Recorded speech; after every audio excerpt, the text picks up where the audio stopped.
যারা কোরবানি করবেন, কোরবানির জন্য যারা পশু ক্রয় করবেন, অবশ্যই একটা জিনিস আপনারা মাথায় রাখবেন, সেটি হলো আপনি যদি ছাগল দিয়ে কোরবানি করেন, অবশ্যই আপনার ছাগলের বয়স হতে হবে 1 বছর। 1 বছরের কম যদি ছাগল আপনি ক্রয় করেন, সেটা দিয়ে কোরবানি দেন, কোরবানি আদায় হবে না। আপনি যদি গরু কিংবা মহিষ দ্বারা কোরবানি করেন, অবশ্যই গরু এবং মহিষের বয়স 2 বছর হতে হবে। 2 বছরের চাইতে একদিনও যদি কম হয়, সেই পশু দিয়ে কোরবানি করলে কোরবানি আদায় হবে না।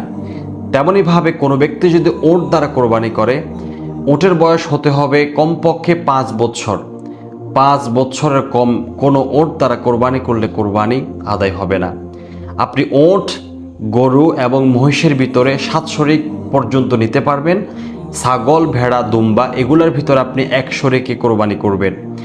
আপনাদেরকে আমরা একটা পরামর্শ দিব, সেটি হলো অবশ্যই আপনি একা কোরবান দেওয়ার জন্য চেষ্টা করবেন।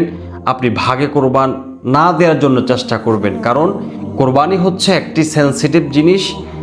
ভাগে যাদের সাথে আপনি অংশীদার হবেন, তাদের টাকায় যদি সমস্যা থাকে, তাদের টাকা যদি হারাম হয়, তাদের নিয়ত যদি খারাপ হয়, তাহলে তাদের কোরবানি বাতিল হবে, পাশাপাশি আপনার কোরবানিটাও ধ্বংস হয়ে যাবে, বাতিল হয়ে যাবে।